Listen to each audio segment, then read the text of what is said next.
I was 18, a young woman working part-time as a door picker at an upscale club in Mayfair, nestled in London's glitzy West End. My job was to stand at the entrance, sizing up the crowd and deciding who got to step into the exclusive world behind those velvet ropes.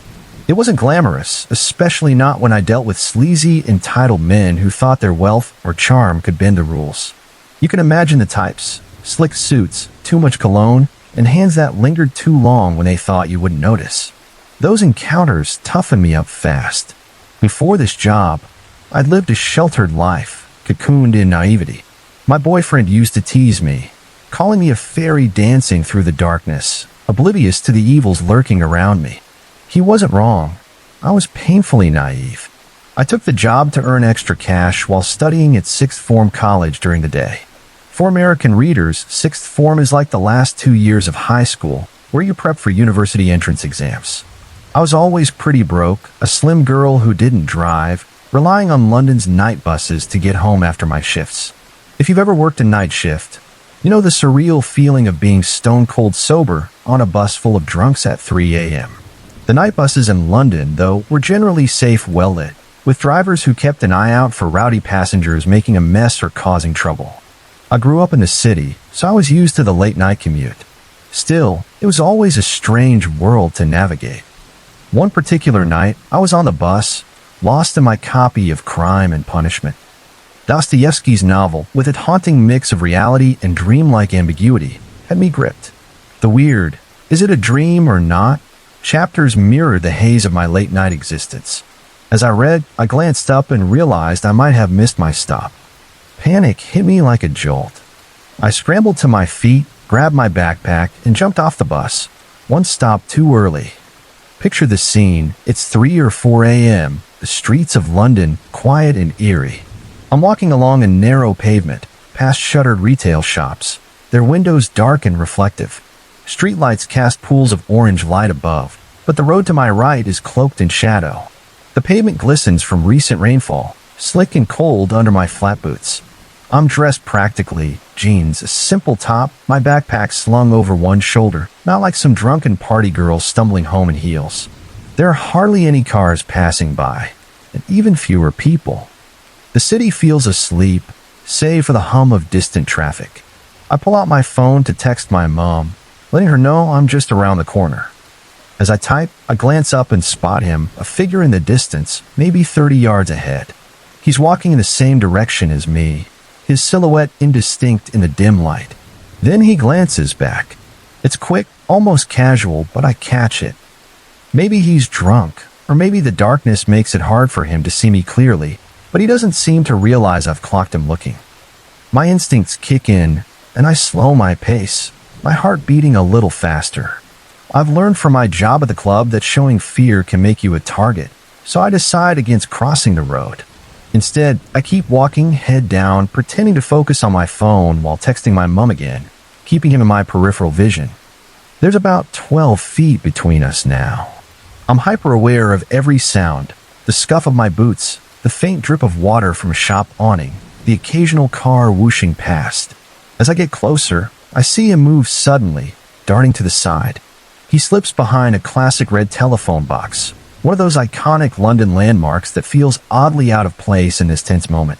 I can see his shadow, cast by the streetlight, pressed against the glass. He's facing away from the road, toward the pavement, like he's waiting for me to pass. My stomach twists. I know what this looks like. He's planning to pounce as I walk by. For a split second, fear grips me, urging me to run or turn back. But then something else takes over, anger. I'm tired of men like this, thinking they can intimidate a young woman just because she's alone. I've dealt with enough creeps at the club to know they thrive on fear. So instead of fleeing, I make a snap decision. I veer slightly, circling around the back of the telephone box, my boots splashing softly in a puddle. My heart's pounding, but my voice is steady as I call out, loud and sharp. Better luck next time. I don't wait for a response. I stride away, my pace quick but controlled, heading toward home without looking back. It doesn't hit me until later how dangerous that moment was. I should have called the police or rung my mom right then and there, but I was young, feeling tough and pissed off.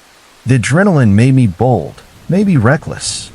I always assumed he was planning to mug me. My backpack probably looked like an easy target, but part of me wonders if it could have been worse. It was an empty street, but not completely desolate. Someone would have seen or heard something if he tried anything, right? Still, I wasn't exactly screaming easy prey in my practical clothes, though I was a young girl alone, and that alone made me vulnerable.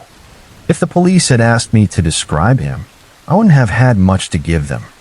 It was too dark, his face too shadowed. All I had was the vague shape of a man, maybe average height, maybe drunk, maybe not. I got lucky, or maybe he chickened out when I called him out. Either way, that moment seared itself into my mind like a scene from a horror movie. To the creepy man hiding behind the telephone box, I hope someone did catch you. And I hope my standing up to you made you think twice about trying to scare girls, or worse. My father died unexpectedly from a heart attack about 5 years ago, leaving a void that shattered my mother and me. To say it was hard is an understatement. Our old house in Knoxville, Tennessee, just didn't feel like home anymore. The walls seemed to echo his absence, and every corner held memories too painful to face. About a year later, Mom and I decided to start fresh, planning a move further south to a small town about a half hour from Atlanta, Georgia. We'd take ourselves and our elderly dog, Ace, to a new life, hoping to leave the grief behind. But just days before the move, I had one of the most vivid dreams I've ever experienced, one that still chills me to think about. In the dream, I was lying in my bedroom, a picture-perfect replica of the real thing down to the smallest detail. The streetlight across from our Knoxville house always cast a soft glow through my window, creating a familiar reflection on the wall opposite my bed. In the dream, I stared at that exact reflection, unable to move, my body heavy with an eerie sense of dread. I sometimes wonder if I was in a state of sleep paralysis, where you're half awake but trapped in your body, because the realism was uncanny. As I lay there, frozen, an orb of smoke materialized from the shadows, fading into view within the light's reflection. Goosebumps prickled across my skin as panic surged through me, but I couldn't so much as flinch. The orb hovered, motionless, as if watching me. Then, without warning, it spoke in my dead father's voice, clear and unmistakable. "I'm sending something to watch you," it said. Despite the comfort of hearing Dad's voice, terror gripped me. I didn't know why, but the orb felt wrong, malevolent even. My heart raced as I managed to squeak out a trembling reply. "What?" The orb fell silent, leaving an oppressive, dead quiet that seemed to swallow the room. After what felt like an eternity, it spoke again, its voice low and deliberate. "Dim black," it said. I woke up instantly, gasping for breath, my body drenched in cold sweat. The nightmare had shaken me to my core, those final words, "dim black," echoing in my mind like a cryptic warning. I tried to brush it off as Dad's way of wishing us well on our move, but deep down, I couldn't shake the feeling it was something darker. Within a couple of weeks, Mom and I left Knoxville behind and settled into our new home in South Georgia. The house was quaint, tucked down a gravel road in the middle of dense woodlands, with only one or two neighbors nearby. It was a perfect fit for us, a quiet retreat from the pain of the past. One of the biggest stress relievers was our neighbor's cat, a petite, elderly black cat who took to me immediately. She'd run up to me whenever I was outside, her soft purrs and affectionate nudges easing the tension of the move. I started leaving a can of food out for her once or twice a week, treating her like my own pet. She helped me feel grounded, especially as I grappled with leaving Dad's memory behind in Knoxville. Less than a month into our new life, I woke suddenly one night to a faint coughing sound coming from downstairs. Ace, our dog, has a collapsed trachea, a condition that causes him to cough, especially at night. I'm used to waking up to administer his medicine, so I didn't think much of it. I shuffled out of my bedroom, rubbing my eyes, and headed downstairs to find him. But he wasn't in his bed. I checked the kitchen, the living room, nothing. I didn't check Mom's bedroom, not wanting to wake her, and besides, the cough had been too clear to have come from her room. Confused, I stood in the dark hallway listening. Then I heard it again, sharper this time, but fainter, as if it was coming from outside. My eyes darted to the side patio door, which led out to the woodlands. To my dismay, it stood slightly ajar. I'd forgotten to close it properly. The door was cracked open, letting in a cool night breeze. My stomach sank. Ace must have slipped out, I thought. Without a second thought, I grabbed a flashlight, slipped on my shoes, and stepped outside, calling his name. Ace. I shouted into the shadowed trees, my voice swallowed by the night. Another cough echoed back, this time from further down the gravel road. I swung the flashlight toward the sound, my heart pounding. The path looked desolate, the woods on either side looming like silent sentinels. I chalked it up to Ace adjusting to the new home and pressed on, determined to find him. As I heard another cough closer now, my relief turned to unease. This one didn't sound like Ace's dry, raspy hack. It descended into a low, guttural growl that sent a chill down my spine. I swung the flashlight toward the noise, and there, in the middle of the gravel road, stood a bright red fox, its eyes glinting in the beam. For a moment, I thought I'd mistaken a sick fox for my dog in the dark. It stared at me, unblinking, its gaze unnervingly steady. Then it tilted its head to the right, and I followed its gaze. Standing beside me was our neighbor's black cat, Halloween. But she wasn't the sweet, affectionate feline I knew. Her back was arched, every hair on end, and she let out the deepest, most menacing growl I'd ever heard from a cat.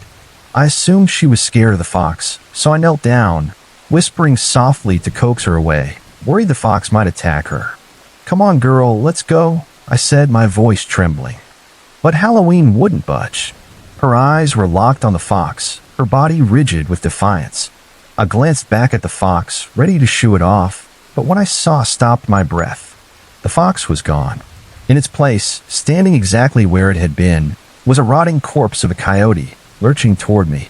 Its jaw hung loose, one eye clouded with blood, its body wobbling as if fighting unimaginable pain. I stumbled back, horror rooting me to the spot. I rubbed my eyes, praying it was a hallucination, but was still there, shambling closer.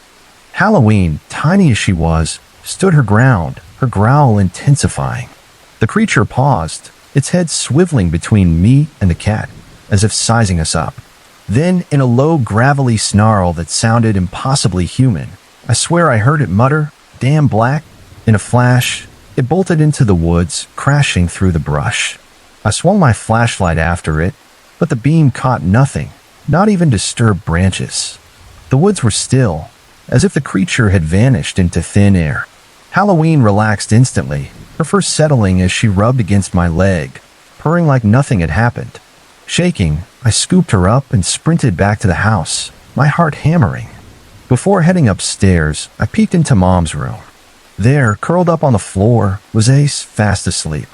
He'd been there the whole time. I closed the door quietly, clutching Halloween as I bolted to my bedroom. That night, she slept curled up on my bed, her warmth a small comfort against the terror.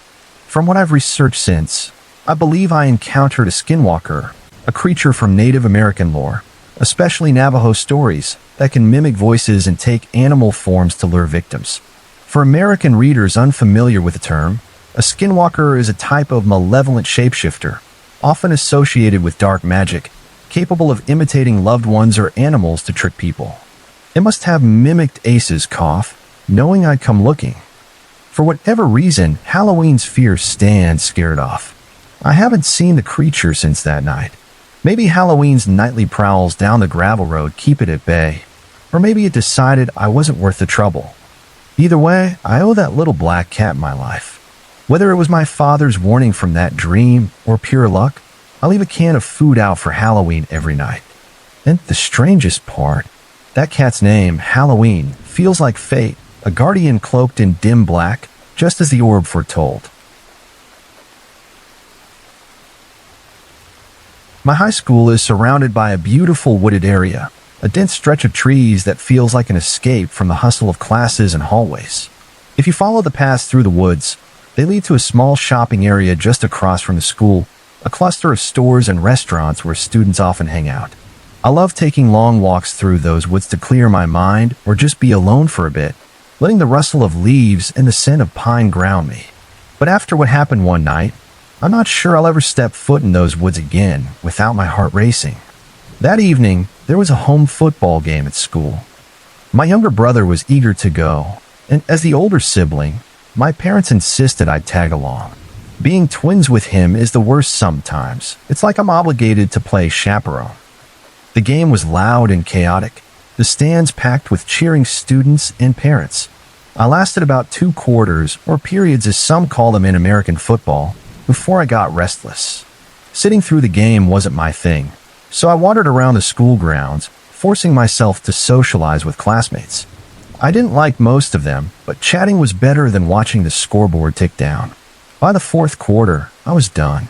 I found my brother in the bleachers and asked if I could head to our shared car, parked in the shopping area across the woods, to start up and be ready to leave when he was done. He tossed me the keys with a shrug, and I made my way out of the crowded stadium. The parking lot near the school was buzzing with people heading to their cars or lingering in groups, their laughter echoing in the cool night air. Instead of taking the longer route around the woods, I decided to cut through them to save time. The path was familiar, a well-trodden trail lined with tall trees that blocked out most of the streetlights. My sneakers crunched on the gravel as I walked, the sounds of the game fading behind me. At first, it was peaceful, the kind of quiet that feels like a deep breath. But then I heard it, a faint crunch of leaves behind me, like someone else was on the path. I glanced over my shoulder, expecting to see another student taking the same shortcut. Nothing, just darkness and the sway of branches in the breeze. I told myself it was my imagination, maybe an animal scurrying through the underbrush. Shaking it off, I kept walking, my hands stuffed in my hoodie pockets, the car keys jangling softly. But the sound came again, distinct footsteps heavier than mine, keeping pace with me. I turned around again, my heart picking up speed. The trail was empty, the shadows too thick to see far. A prickle of unease crept up my neck, but I dismissed it as paranoia. "You're being ridiculous," I muttered to myself, quickening my steps. The footsteps didn't stop. They grew louder, more deliberate, and my paranoia turned into a gnawing certainty that I wasn't alone. I sped up to a brisk walk, my breath visible in the chilly air, my eyes fixed on the faint glow of the shopping center's lights peeking through the trees ahead. The footsteps matched my pace, and now I was sure they were real. Panic clawed at my chest. I whipped around, half expecting to see nothing again, but this time, I caught a glimpse of a figure, a guy in a black hoodie, sprinting toward me, his face obscured by the shadows. My heart lurched into my throat. I broke into a run, my sneakers pounding the dirt path, branches snagging at my sleeves. The shopping center was so close, its lights a beacon of safety. But before I could reach the edge of the woods, 2 more figures jumped out from the trees ahead, blocking my path. They wore hoodies too, their faces hidden, their postures menacing. I skidded to a stop, my breath hitching as they shouted at me, their voices dripping with venom. "Where you going?" one yelled, his words laced with spite. Another hurled insults, crude and threatening, their voices overlapping in a terrifying cacophony. Instinct screamed at me to move. I veered left, plunging into uncharted territory, crashing through underbrush and low branches that scratched my face. The 3 of them were right behind me, their footsteps thundering, their shouts growing louder.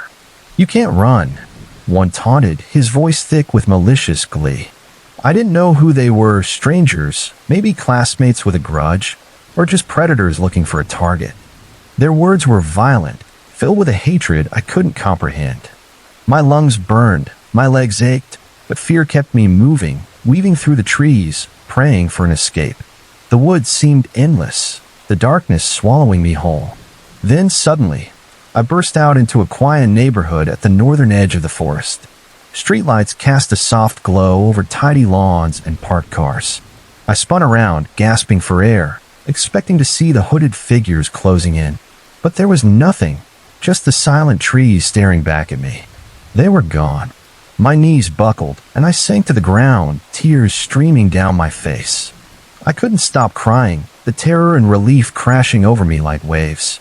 The words they'd shouted echoed in my head, too cruel to repeat, too raw to forget. Were they empty threats, or a promise of something worse to come? I didn't know. After a few minutes, I forced myself to stand, wiping my face with my sleeve. My hands were shaking, but I made my way back to the shopping area, sticking to well-lit streets, my eyes darting to every shadow. When I reached our car, I fumbled with the keys, locked the doors the second I was inside, and sat there, scanning the parking lot for any sign of those creeps. I didn't touch my phone. I just stared out the windshield, my heart still racing, making sure no one had followed me. It was enough to know I was safe, at least for now. That night in the woods changed me. The fear lingers, a weight I carry every time I pass those trees. I don't know who those guys were or why they targeted me, but their voices, their hatred haunt me still. I got away, but the what-ifs keep me up at night. What if I hadn't reached that neighborhood? What if they'd caught me? I'm just grateful I made it to the car, locked the doors, and lived to tell the story. This happened 3 years ago in May, at the tail end of my senior year at a small college town in central Indiana. The town was quaint, dominated by a university with over 40,000 students, but there wasn't much to do outside of campus. Surrounding the town were sketchy areas known for transients and drug users, mostly hanging around gas stations and laundromats, keeping to themselves. I lived in the heart of downtown, just 50 yards from the lively strip of bars where students partied. My neighborhood was a mix of fraternity and sorority houses, with my street mostly empty by late spring as students headed home for the summer. At night, the area felt dark and vacant, save for one flickering streetlight right next to my house. I lived in a 2-story 8-man house with my fraternity brothers, the only house on a street otherwise lined with apartments.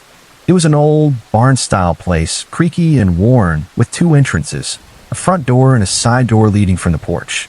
My room was the smallest, tucked in a corner of the second floor with one tiny window.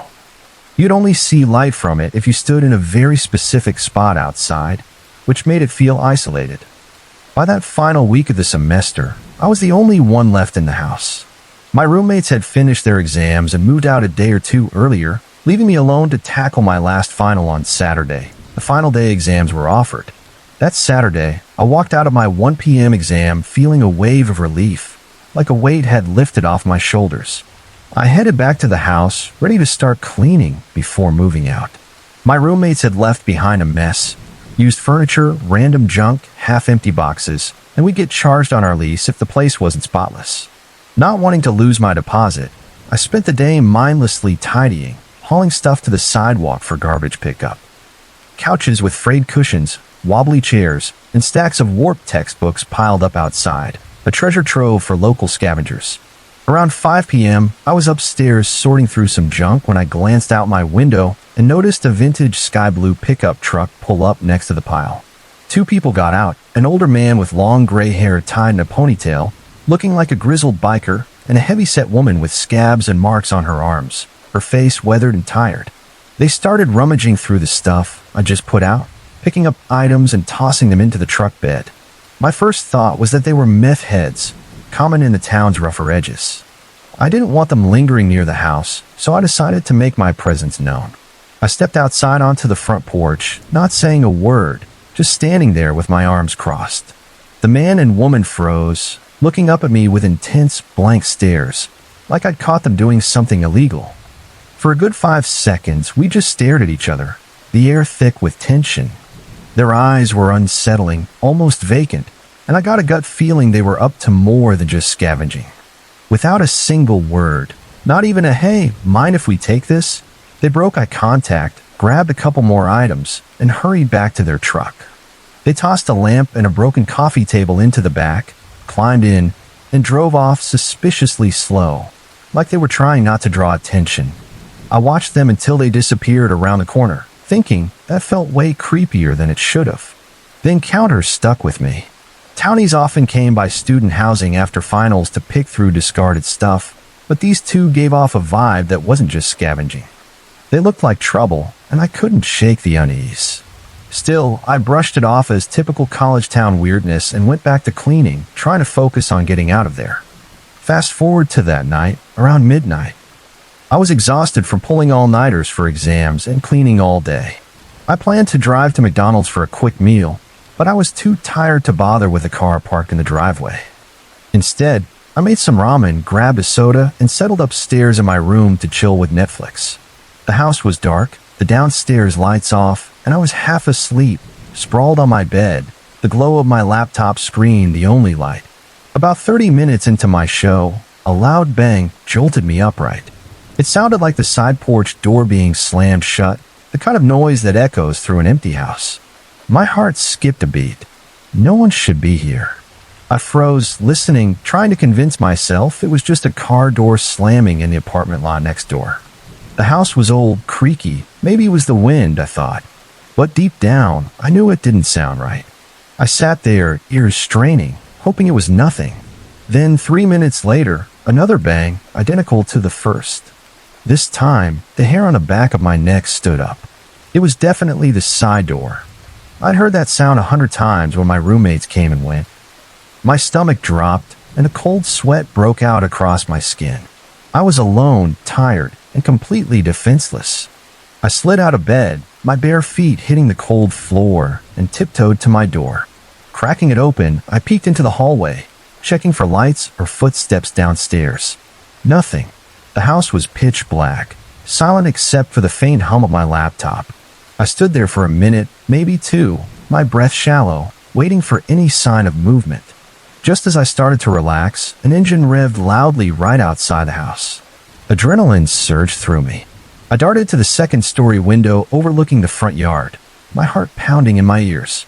As I reached the window, I saw an old white rust even creeping slowly past the house. It was the kind of vehicle you'd see in a horror movie, its paint peeling, rust eating through the metal like a disease. The back door of the van had just closed as I looked out, the vehicle still moving, so I couldn't see who'd gotten in. But I caught the shadow of a man in the driver's seat, his silhouette hunched over the wheel. He drove unervingly slow, like he was scoping out the neighborhood, maybe moving on to the next house. My blood ran cold. Was someone still in the house? Had they just left? Terrified, I didn't dare go downstairs into the darkness to check. The house was mostly empty. My roommates had taken anything valuable, but that didn't ease my fear. I ran to one of my roommates' rooms, one with a lock on the door, and barricaded myself inside. My own door didn't lock, and I wasn't taking chances. I grabbed my phone and texted our group chat, my fingers shaking. Did anyone come back to the house? Most of them replied quickly, saying no, they were long gone. I typed, I think someone is or was here. The chat blew up with questions. My roommates as curious and freaked out as I was. They told me to check the first floor, jokingly suggesting I use a shoe as a weapon. Jerks, I muttered, refusing to budge. I was too scared, and I had nothing to defend myself with. No bat, no knife, just my panic. I lay flat on my stomach on the floor, one eye pressed to the gap under the door, watching for any movement in the hallway. My breath was shallow, my body tense, waiting for footsteps or shadows. For an hour, I stayed like that, vigilant, but heard nothing. I wasn't sure if anyone was still downstairs, but I was too paralyzed to find out. I thought about calling the cops, but what could they do if no one was there now? In hindsight, I should have called anyway, let them sweep the house, but fear clouded my judgment.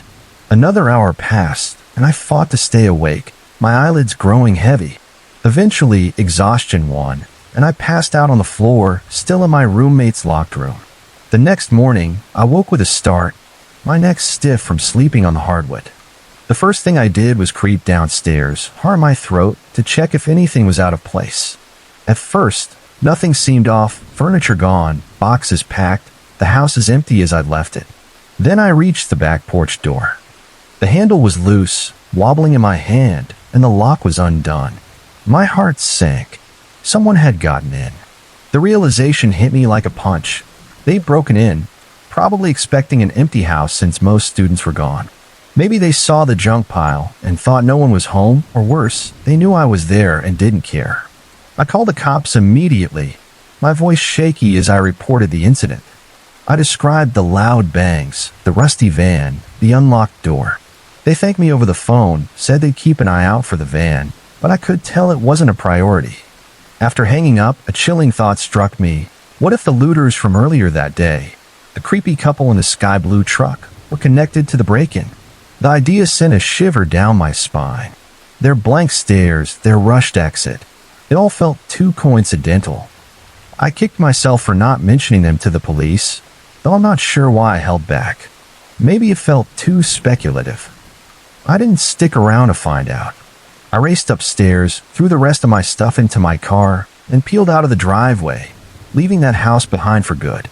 I drove straight home for the summer, never looking back. The thought that they might have been prepared to deal with someone being home, or worse, didn't care, still haunts me.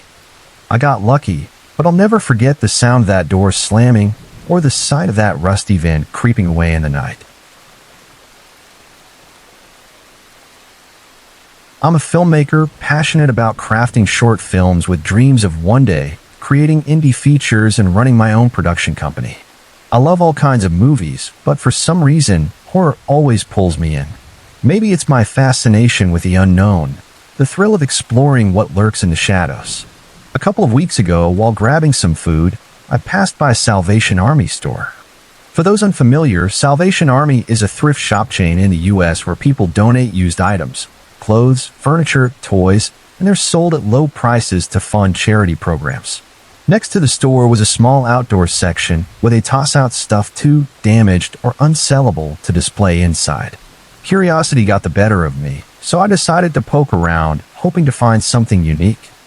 That's when I saw it, a creepy toy doll, discarded among broken chairs and faded clothes. Its porcelain face was cracked, one glassy eye slightly off kilter, and its faded dress hung limply, stained with age. Most people would have steered clear, creeped out by its eerie vibe, but not me. I saw potential, a perfect prop for a horror short film.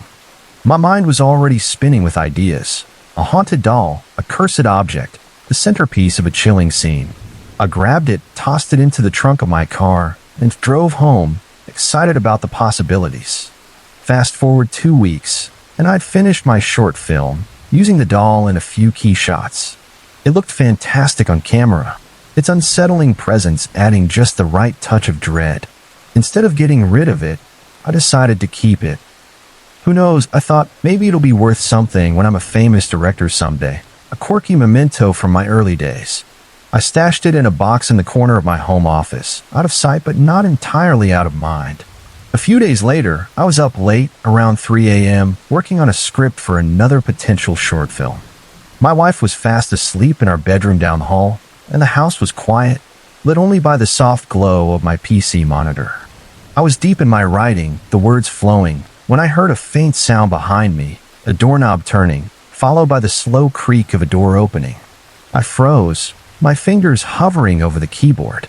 Turning in my chair, I saw the walk-in closet door in my office wide open, its dark interior gaping like a void.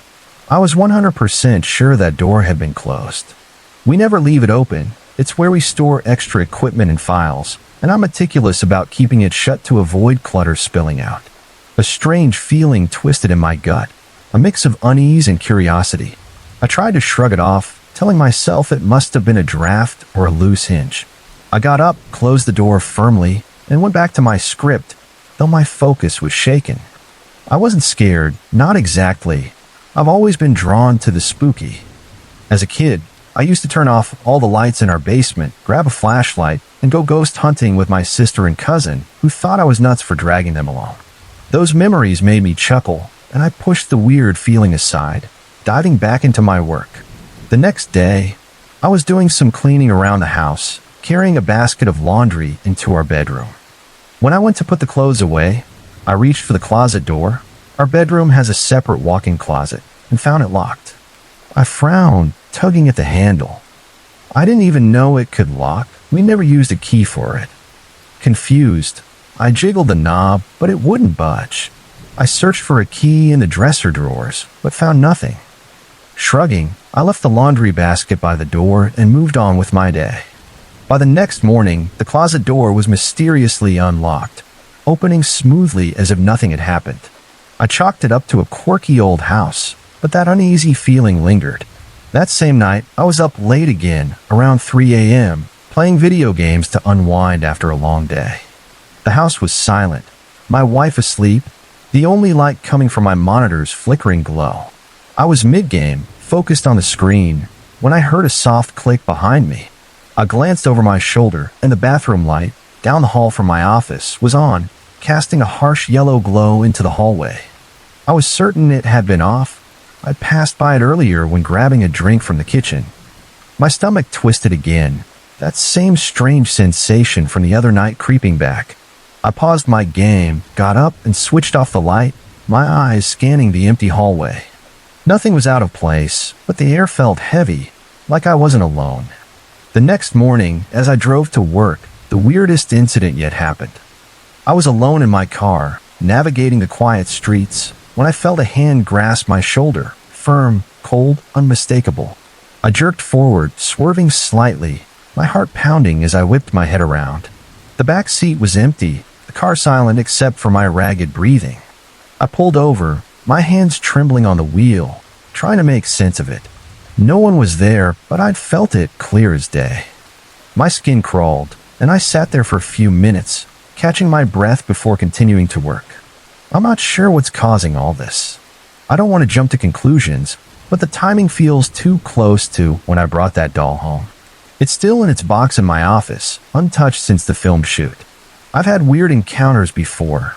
I've been mugged, followed by a creepy guy who asked if I believed in angels, but this takes the cake. I'm at work now, but I'll post a photo of the doll when I get home. If anything else happens, I'll keep you updated. Part of me wonders if I've stirred something up, but I'm not ready to admit that just yet. All I know is that these moments, piling up one after another, have me questioning what's real and what's just my horror-loving mind playing tricks.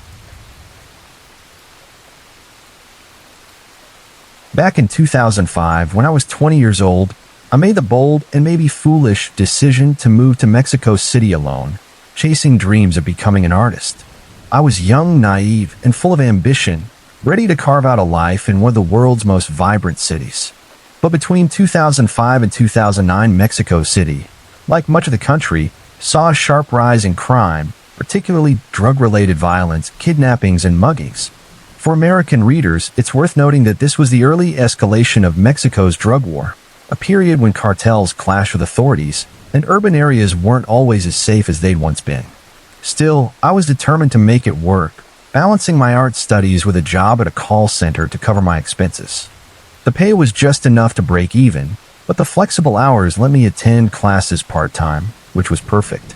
Most days, I'd leave the downtown office between 10 o'clock and 11 p.m., navigating the city's bustling streets to get home.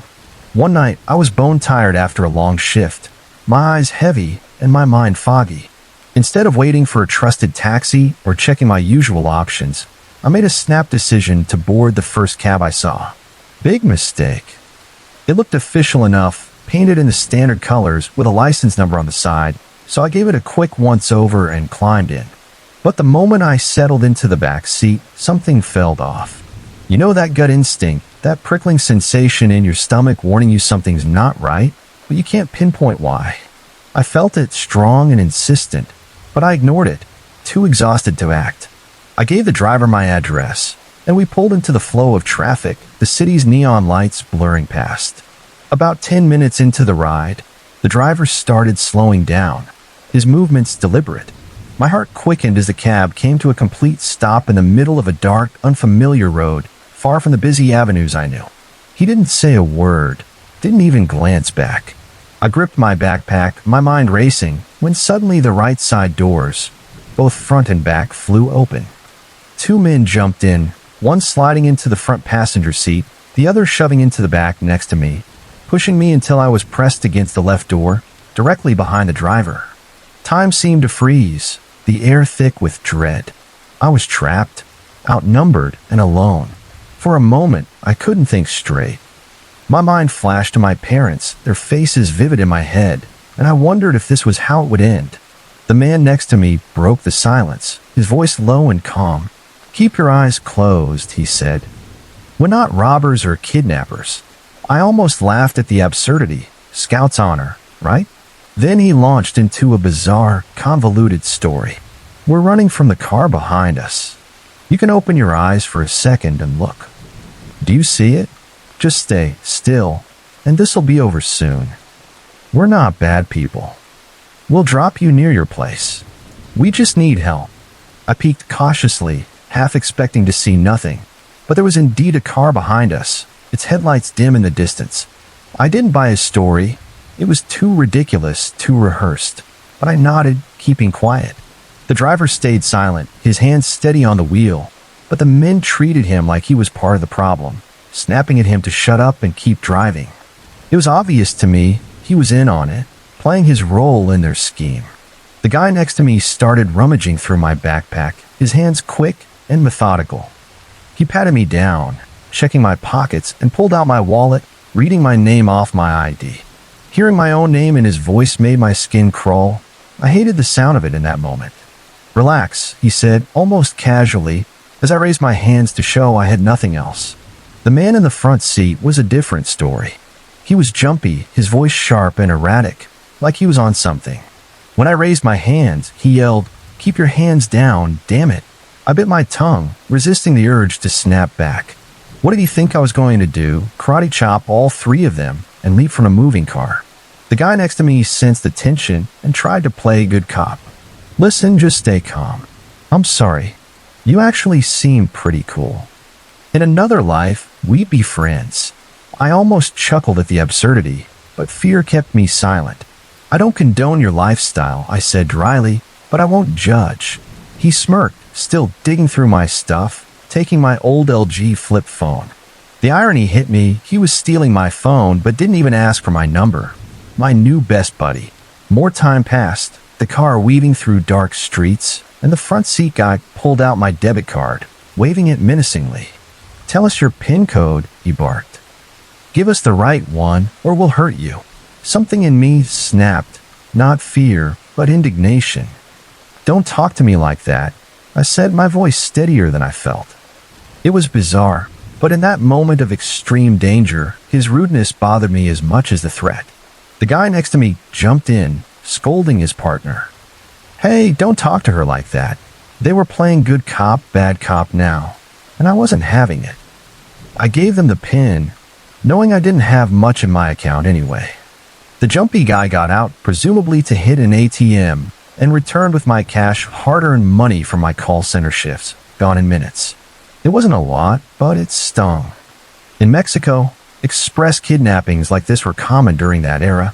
They'd hold you for hours, driving around until midnight to drain your account again when daily withdrawal limits reset. For American readers, this was a tactic where victims were briefly abducted, forced to give up cash or valuables, and released once the perpetrators got what they wanted.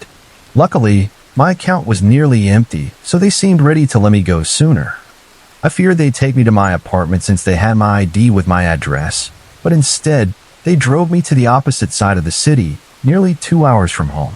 They handed back my empty backpack, opened the door, and told me to walk slowly without turning around. I did as they said, my footsteps echoing in the quiet night, my heart pounding until I heard their car speed away. When I was sure they were gone, I collapsed onto the pavement in a dark parking lot, sobbing with relief. I was alive, unharmed, but stranded with no money, no phone, no cards. Getting home felt impossible, but I pulled myself together and started walking, desperate to find help. In a moment of panic, I flagged down a police car by stepping into a busy avenue, waving my arms. The first officer looked annoyed, like he'd seen this 100 times, another robbery victim clogging his night. But the second officer was different.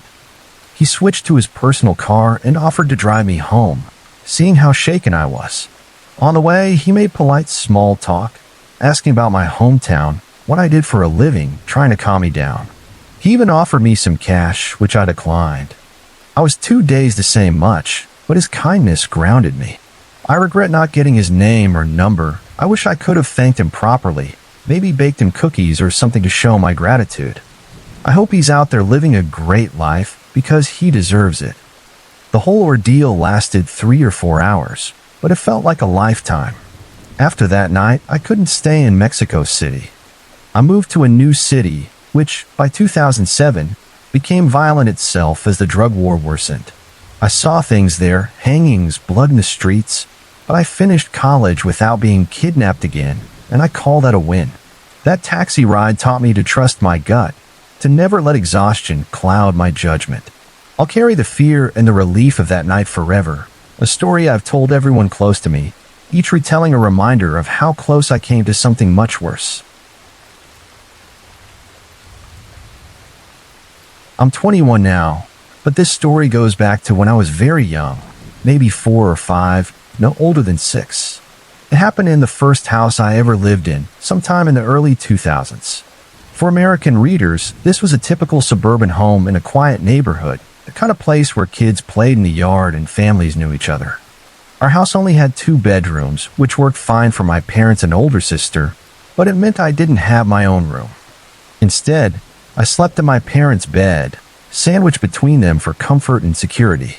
The house felt cozy but cramped, and we eventually moved because I needed my own space as I grew older.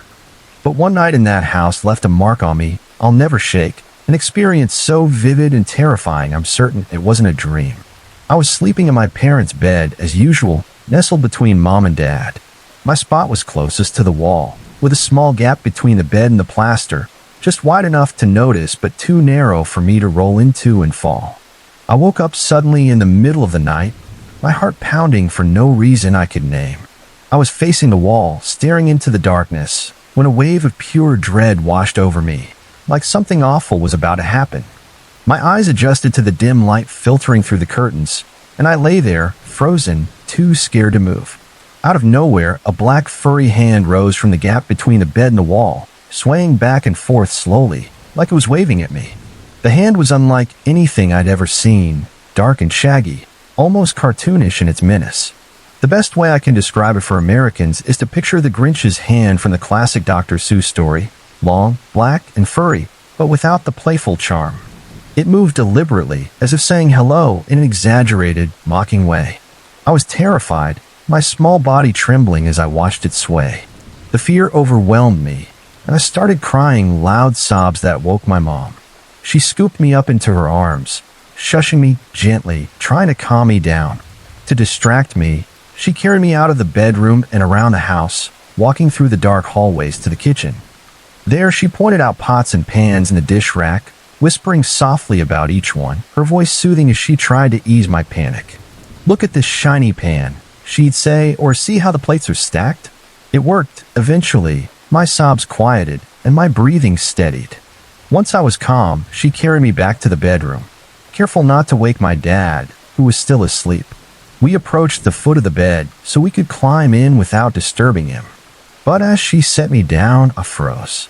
There, right next to my dad's leg, was the same furry hand, lying on the bed, its fingers twitching slightly, like it was alive and waiting. My heart raced again, and I tried to tell Mom, pointing at it, my voice a desperate whisper. "There's something there," next to Dad, but she was focused on getting me settled, probably exhausted herself for being woken up in the middle of the night. She didn't understand what I was trying to say, gently guiding me to my spot on the bed despite my protests. I didn't want to move closer, terrified of touching or stepping on that thing. I stepped carefully over it, my small feet trembling as I avoided it, and climbed into my place, this time facing away from the wall to keep my eyes on the room. I lay there, rigid, trying not to move, my eyes darting to where the hand had been. I couldn't see it anymore in the darkness, but the fear kept me awake for what felt like hours. At some point, exhaustion took over, and I fell asleep, the memory of that hand seared into my mind. I'm certain I was fully awake when it happened, not dreaming, not imagining. I know about sleep paralysis now, a state where you're half awake but can't move, often seeing strange things. For Americans unfamiliar, it's like being trapped in a nightmare while your body's still asleep, sometimes with vivid hallucinations. This could explain the hand rising from the gap, but it doesn't account for seeing it again on the bed as Mom carried me back, when I was wide awake and alert in her arms. I've never been able to explain it logically. That hand wasn't a shadow or a trick of the light. It was real, tangible, and utterly terrifying. Over the years, I've told this story to friends, family, anyone close enough to hear it, and I get the same reactions. You were dreaming, or you were too young to remember clearly, or you're mixing up memories. But I'm 100% certain it happened exactly as I recall. There's no way I imagined it. The dread, the hand's slow wave, its twitching fingers by my dad's leg, it's all too vivid, too specific.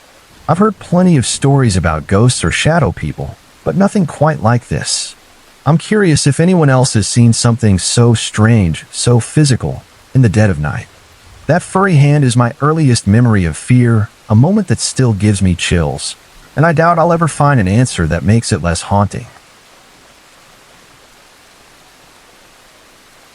In 2002, my family moved from Orlando, Florida to the mountains of western North Carolina, settling into a 3-bedroom split-level house perched on a steep wooded hill, what I used to call a mini mountain as a 20 or 21-year-old. I lived there with my parents and my 3-year-old brother, in a home that felt both spacious and oddly oppressive. The backyard stretched out wide, ending at an ancient, weathered barn that stood like a silent sentinel against the forest. For American readers, split-level houses are common in suburban or rural areas, with floors staggered at different heights, often built into slopes like ours. From the day we moved in, my mom and I sensed something strange about the house, heavy, unexplainable energy. It was like you could feel someone else in the room, their presence just beyond your line of sight watching. We didn't mention it to each other for months, afraid of sounding irrational, but the feeling was always there, lingering like a shadow. The first unsettling event happened in the kitchen. My mom was cooking, the air filled with the warm scent of her recipes, and she just placed a tall pitcher of sweet tea on the island counter in the center of the room. Sweet tea, for those unfamiliar, is a southern staple in the U.S., a cold, sugary iced tea that's practically a cultural institution in places like North Carolina. I walked past, glancing at the pitcher as I headed to my bedroom down the hall. Moments later, I heard a sharp scraping sound, like glass dragging across wood, followed by a loud crash. I rushed back to find the pitcher shattered against the far wall. Tea splattered across the floor, 6 or 7 feet from the island. My mom was rattled, explaining she'd heard it slide and turned just in time to see it fly off the counter, as if pushed by an invisible force. My stepfather, hardcore skeptic, laughed it off, suggesting she'd knocked the counter and sent it flying. Mom and I weren't so quick to dismiss it. We'd both had paranormal encounters before, but we're logical people, so we tried to rationalize it. Maybe a vibration, an uneven surface? Nothing made sense. No logical cause could explain that kind of movement. A few weeks later, I was at the computer desk in the living room, near a large window with vertical blinds. A friend from Florida was visiting, playing video games in my room, the first door off the hallway. As I worked at the computer, I noticed a couple of blinds near the top start to tremble. I thought it might be a draft or the air conditioning, so I ignored it. But then, starting at the top, each blind began moving one by one, as if someone were dragging their finger down them, slowly and deliberately, all the way to the bottom slat. I sat there stunned, watching the impossible unfold before my eyes. I bolted to my friend's room to tell him, but he chuckled, saying it was my imagination. I checked the AC, toggling it on and off, but it didn't cause the blinds to move like that. The very next night, the tables turned. He was at the computer, burning a CD, when he yelled my name and ran into my room, pale and shaken. The blinds had done the same thing to him, moving one by one, top to bottom, like a ghostly hand was at work. I asked my parents if they'd seen anything similar, but they hadn't. Still, strange things kept happening almost daily, small but unnerving. Locked doors would inexplicably open. The kitchen door, leading to a porch that wrapped around half the house, was a frequent offender. My parents were obsessive about security, checking and double-checking locks like it was second nature. That door had a sturdy deadbolt and a standard knob lock, and we rarely used it, keeping it locked nearly all the time. Yet, we'd often feel a cold mountain breeze slip through the house and find the door ajar or fully open, the locks undone. It sent chills down my spine, but we couldn't figure out how it was happening.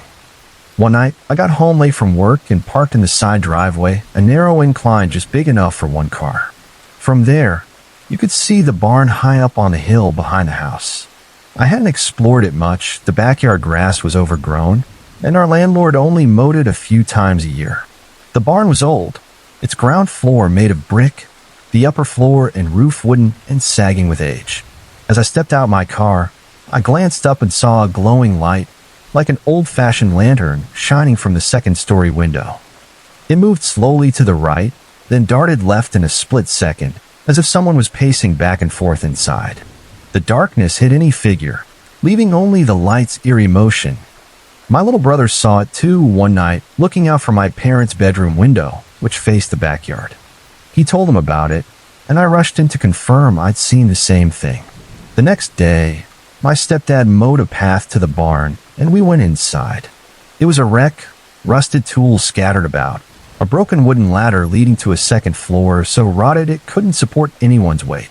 He insisted we'd seen a flashlight's reflection from somewhere else, but I wasn't buying it. I saw that light nearly a dozen times during our time there, and so did my brother, my girlfriend, and a few friends. It wasn't a flashlight. In February 2003, my grandfather passed away in Florida. After his funeral, I returned to North Carolina for school and work while my parents and brother stayed behind to help my grandmother adjust to life without her husband of over 40 years. That's when the house's activity kicked into overdrive. One afternoon, I was playing my drum kit in the basement, what we call the basement, but it was really the ground floor, a wide open space combining the garage and a large room. As I pounded out a rhythm, someone shouted my name right into my right ear, loud and unmistakable. I jumped, my drumsticks flying into the air, and spun around, expecting to see someone behind me. The room was empty. Our two beagles were there, and they were whimpering, their eyes fixed on the wall in front of me. My skin crawled. I grabbed my cigarettes and ran outside, lighting one up to steady my nerves, my mind racing to make sense of what I'd heard.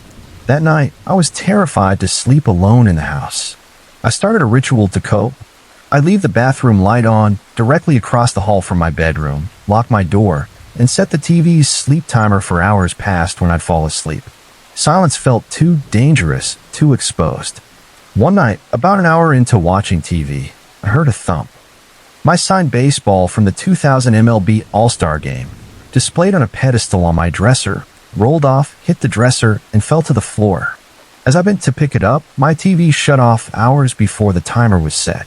I scrambled in the dark for the remote, my pulse racing, but before I could reach the TV, it flickered back on. At the same instant, my stereo blasted to life at full volume, filling the room with deafening sound. I felt utterly vulnerable, my heart pounding as I shut everything off, too scared to sleep. A few nights later, during a blizzard that blanketed the ground in snow, I was on the couch watching TV, waiting for a friend to come over for a jam session. I heard shuffling at the base of the stairs leading from the basement to the upstairs hallway. Minutes later, it sounded like someone was running up the stairs, heavy footsteps thundering. I leapt up, pressing myself against the wall, expecting an intruder to burst in. Nothing happened. After a minute, I grabbed a baseball bat from my room, crept to the door, and yanked it open, ready to swing. The stairwell was empty. I flipped on the basement lights and peered down from the halfway point. Nothing. My dog started whimpering, staring into the empty space. I locked the door and tried to focus on the TV, but soon after, the same sound came again, louder, like someone in heavy work boots was charging up. Convinced someone had broken in, I ran to the door, bat raised, and swung blindly as I opened it. Nothing was there. I dropped the bat, slammed the door, and fled to the porch in just a tank top and shorts, smoking cigarette after cigarette in the freezing snow until my friend arrived. He looked at me like I was losing it, standing barefoot in the cold. I spilled everything, and we tried running up the stairs ourselves to recreate the sound. It wasn't even close. The noise I'd heard was too heavy, too forceful. He believed me, though, and shared stories he kept quiet about. When he'd stayed over, sleeping in my brother's room, his covers were tugged one night, and another time the closet door opened slowly before slamming shut. My brother had complained about his closet moving too, but my parents dismissed it as his imagination. A couple of nights later, I pulled into the driveway around 2 o'clock or 3 a.m. after playing pool. As I approached the porch stairs, I glanced up at my bedroom window and froze. The blinds were parted a few inches, and a dark, shadowy figure stood in the opening, motionless. My heart stopped. I watched as the blinds slowly closed, like someone had been staring down at me. Goosebumps erupted across my body.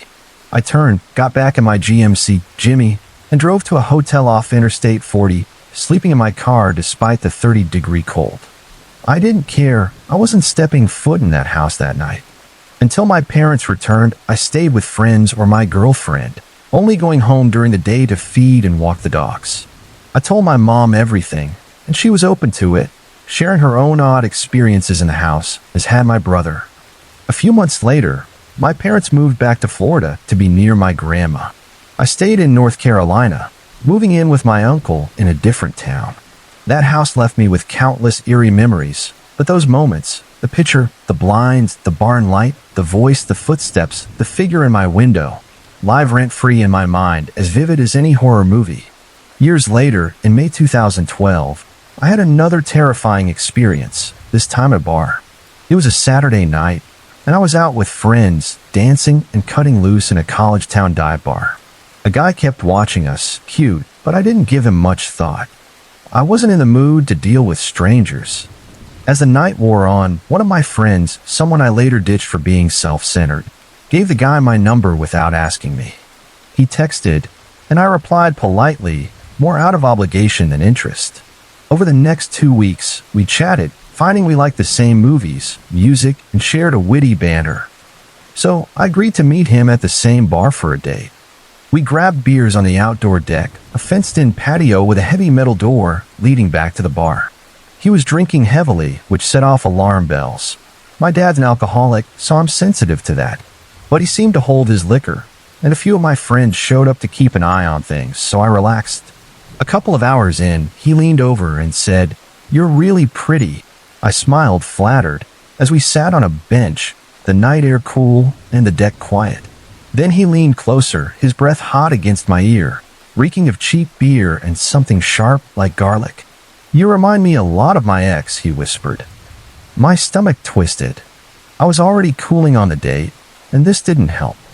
He kept talking, his voice low and unsettling. "I thought she was a spy, for the government. I used to have schizophrenia, but I'm medicated now. Oxycontin and other stuff." I pulled back, my skin crawling, but he slung his arms around my shoulders, pulling me in. My ear grazed his teeth, and fear surged through me. I realized we were alone on the deck. My friends had gone inside, and no other patrons were out. The patio was enclosed, with no windows to see into the bar. "I'm gonna go use the restroom," I said, keeping my voice steady.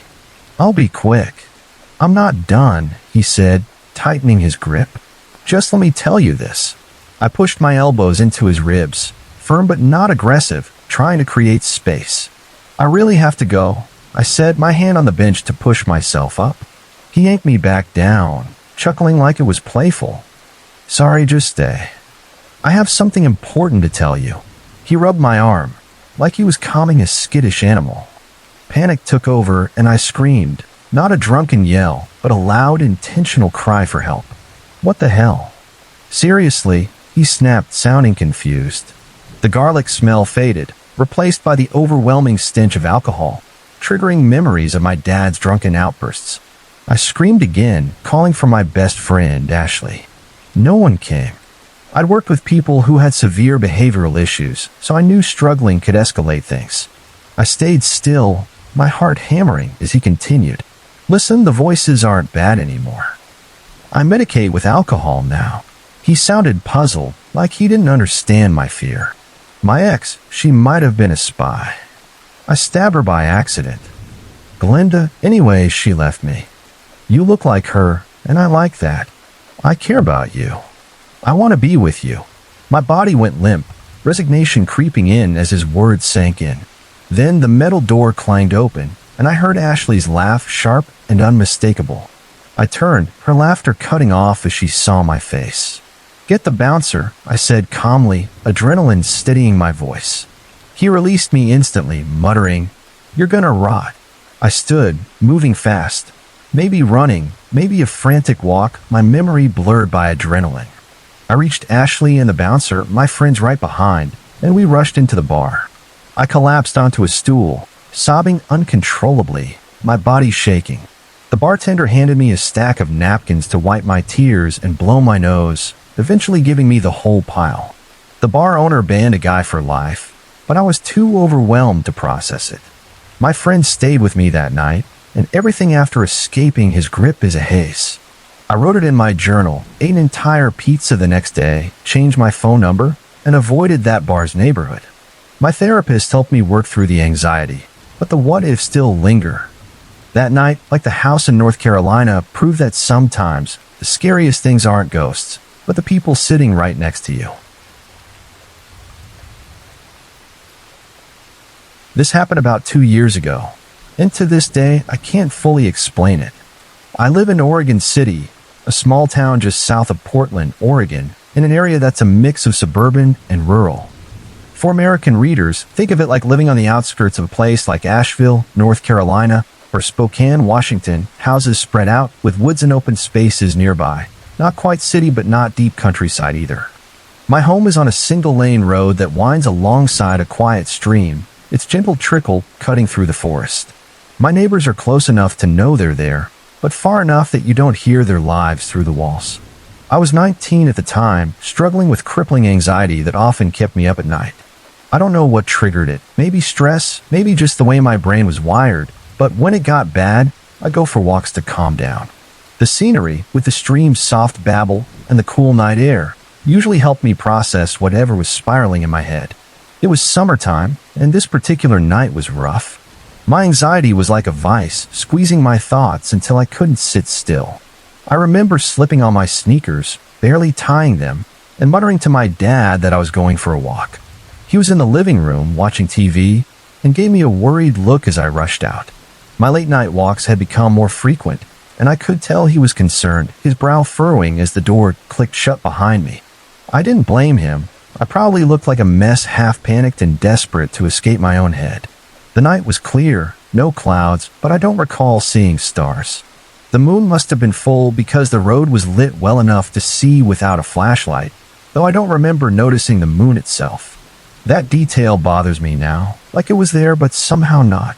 The walk from my house to the main road is about a mile, a straight shot along the stream. I started walking, talking to myself out loud, rambling about everything that had my anxiety spiked, school, work, the future, all of it. I'm sure I looked unhinged, muttering to no one in the dark, but it helped me sort through the chaos in my mind. I was about 2/3 of the way to the main road, maybe 15 minutes into my walk, when I heard rustling in the bushes to my right. It wasn't unusual. Deer, raccoons, even bobcats or coyotes weren't uncommon out here. I jumped at those sounds before and always checked to be sure. I pulled out my phone, flicked on the flashlight, and aimed it at the bushes on the hillside to my right. To my left was a 10-foot drop into the creek, its rocky bed barely visible in the moonlight. I swept the light across the bushes, expecting to see a deer freeze or a raccoon scamper off. But there was nothing. No movement, no eyes reflecting back. That should have been the end of it, but something felt wrong. My hair stood on end, and a wave of fear washed over me, raw and instinctive. I realized the creek, which I could always hear gurgling over the rocks, was silent. The whole world felt muted, like someone had turned off the sound. My chest tightened, and I froze, gripping my phone. Then I heard it again, a branch snapping in the bushes, sharp and deliberate. I swung the light back, and this time I saw 2 small red lights staring back at me, like glowing eyes. They weren't reflective, like an animal's eyes catching the light. They were steady, unblinking, and red. I moved the flashlight to see if it was a trick of the beam, but the light stayed fixed, and then they started getting closer. Panic hit me like a freight train. I ran, faster than I ever had, my sneakers pounding the pavement in near silence. I don't know if I screamed, my memory is a blur, but it wouldn't have mattered. I couldn't hear my own footsteps, my breathing, or even my heartbeat thundering in my chest. All I heard was the sound of something chasing me, its steps like bare human feet slapping the ground, but with an animal's rhythm, uneven and predatory. It was gaining on me, and some primal instinct screamed that I needed light, not the weak glow of my phone, but something bigger, something that could protect me. My house was the closest safe place, with a bright barn light out front that flooded the driveway in harsh white light. I aimed for it, running like my life depended on it, because it felt like it did. The thing behind me was close, too close. Its footsteps grew louder, faster, but not like it was sprinting flat out. It sounded like a light gallop, almost playful, like it was toying with me. I rounded the final bend in the road, and the barn light came into view, a beacon in the dark. That's when the thing picked up speed, its steps turning furious, closing the gap. I pushed myself harder, lungs burning, and practically tackled the wooden light post in our driveway, sticky with old tar. I clung to it, gasping, waiting for whatever was chasing me to tear into me. But it didn't. The footsteps stopped abruptly, just as I reached the light's glow. I didn't dare look back, too terrified to move. I stood there for an hour, clutching the post, my body shaking, expecting the end at any moment. The world was still silent. No crickets, no stream, nothing. Then my phone rang, shattering the quiet. It was my dad, his name flashing on the screen. I had 3 missed messages and 2 missed calls from him, all asking where I was. I lied, my voice trembling, and said I'd fallen asleep in a field up the road. As I spoke, sound returned, the stream's trickle, the faint hum of night insects. Whatever it was had gone, or so I told myself. I bolted inside, locked every door, and checked every window, my hands still shaking. I haven't walked that road alone since, day or night. I know what you're thinking. It was probably my mind playing tricks, or just an animal spooked by my light. But I've seen animals out here my whole life. I know deer, coyotes, even bears. This was something else, something that didn't belong. That night made me think back to other strange things I'd experienced in this area.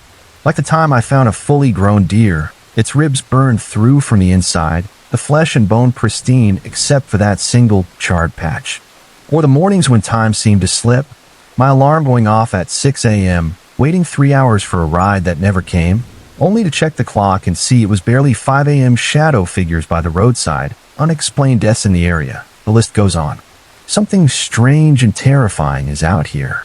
Some nights, I lie awake, wondering if my locked doors and windows really keep it out, or if it's just biding its time, toying with me like it did that night. If anyone has any ideas about what I'm dealing with, I'm all ears. This happened when I was 22, a single mom living in Milwaukee, Wisconsin, with my 4-year-old son. Milwaukee's got a reputation for being one of the most racially segregated cities in the U.S., with a vibrant culture, but also rough patches marked by poverty, violence, and gang activity. For American readers, it's a bit like living in parts of Cleveland or Detroit, pockets of charm mixed with areas you don't wander into at night. My apartment was in a transitional neighborhood, not the worst part of town, but definitely not upscale. It was a ground floor unit on a busy main street, with a back alley for parking, and a side door leading to a narrow walkway between my building and the one next door. The front door faced the street, and I kept it locked tight, especially with my kid around. It was a Saturday afternoon, and I'd just gotten home with my son after running errands. As we drove down the alley to our parking spot, I noticed a guy lingering near it, wearing a hoodie with a hood up despite the warm weather. In my neighborhood, you'd see plenty of wannabe tough guys, so I didn't think much of it at first, but it was odd for someone to just stand there, right where I needed to park. As I pulled closer, he turned and started walking toward the street, passing by my side door. I figured he was up to something shady, maybe smoking a blunt or scoping the place out, but he was gone by the time I parked. I brushed it off, grabbed my son and our bags, and headed to the side door, following the same path the guy had taken. He was nowhere in sight, which was a relief.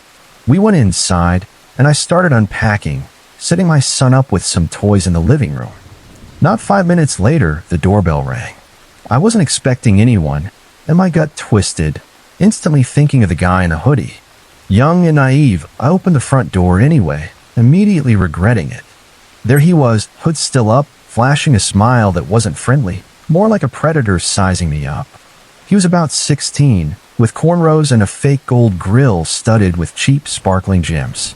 Behind him, on the sidewalk, another kid in a hoodie was pacing, glancing at us. My heart sank. This wasn't a social call. My son, who I'd momentarily forgotten in the chaos of my thoughts, toddled up behind me, doing that shy kid thing where he hid behind my legs and peeked out, his little face curious but cautious. The guy's eyes flicked down to my son, then back to me. "Is Danielle around?" he asked, his voice flat. I didn't know any Danielle, and something about the way he said it felt off, like he was testing me. "I don't know who that is," I said, trying to keep my voice steady. "Maybe try the other door." I gestured toward my neighbor's door to the left. "Just did," he replied, but he didn't move, just kept staring. I nodded, forcing a polite smile. "Yeah, sorry." He lingered for a moment, then turned and walked off, heading in the opposite direction of the neighbor's door he claimed to have checked. The other kid followed, and they disappeared down the street. The whole exchange felt wrong, like they'd been looking for an excuse to be at my door. I closed the door, locked it, and leaned against it, my heart racing. A few minutes later, my boyfriend showed up, and I was beyond relieved to see him. He drove an old, beat-up Jeep, which he always parked out front on the main street. We needed to grab something from his car, so we stepped outside together. The Jeep was gone. Car theft wasn't uncommon in our area, but stealing it from a busy street in broad daylight? That was bold. We called the police to report it, and I told the officer about the two guys who'd been at my door right before the theft. I described the one in the yellow hoodie in detail, his cornrows, the grill, the creepy smile, because it felt too coincidental. The cop took notes, but I could tell he wasn't sure if it was relevant. That's where things stood for a couple of days. 2 days later, I got a call from a different officer at the downtown precinct. They'd found the Jeep, undamaged except for a jimmied ignition. Good news, but then he asked if I could come to the station in a couple days to do a lineup to identify the guys who'd been at my door. A lineup for a stolen car seemed unusual, and the delay was odd. Why not have me come right away? But I was intrigued, maybe even a little excited at the idea of doing something as dramatic as a lineup, so I agreed. When I arrived at the precinct, things got weirder. 2 detectives led me into a dark room where 2 other women were waiting. One was in her 50s, sitting quietly, and the other was a young woman in a wheelchair, her lower leg encased in a massive cast with a metal frame and a dozen rods piercing the plaster. I had no idea what was going on. The detectives explained the rules. We weren't to speak during the lineup, except to ask for the suspects to turn around again, and we couldn't talk to each other. We sat in awkward silence for nearly an hour, the air thick with tension. The detectives apologized, saying it was taking longer than expected to bring 12 guys over from the jail. Finally, the lineup started. They brought the men in one by one. Behind a large window, we were told was one-way glass. They couldn't see us. The first lineup was a bust. I didn't recognize anyone. I felt a pang of guilt, like I was letting the cops down, but there was nothing familiar about those faces. The second lineup was different. When number 4 stepped out, I knew it was him, the guy in the yellow hoodie, minus his fake grill, but unmistakable. His eyes, his build, the way he carried himself. It was him. After the lineups, the detectives separated me from the other women, asking who I'd recognized. I told them I was certain about number 4 in the second lineup, but didn't know anyone from the first. I figured the second guy, the one pacing, must have been in the first lineup, but I hadn't gotten a good look at him that day. Once I signed the forms, one for each lineup, marking number 4 as the guy at my door, the detectives finally explained what was happening. My boyfriend's Jeep had been stolen by the 2 guys I'd seen. After taking it, they drove to a nearby white neighborhood, relevant because I'm white too, and came across a young couple unloading groceries. Without warning, they shot both of them. The woman, the one in the wheelchair, was hit in the leg, which explained the cast and rods. Her boyfriend was shot in the groin and was still in the hospital, too injured to be at the lineup. The older woman was her mother, brought from the hospital after emergency surgery to try to save her daughter's leg. The shooters didn't demand money or take anything. They just fired and fled. The woman, despite her injuries, had memorized the Jeep's license plate, which led the cops to spot the car outside a corner store shortly after the shooting. They arrested the suspects there. The detectives reveal that one of the teens, the guy in a yellow hoodie, had talked before lawyering up. He admitted it was a gang initiation. They had to shoot a white person to prove themselves. They'd taken a bus to my street, targeted my boyfriend's Jeep because it was an easy mark, and planned to use it to get away after their attack.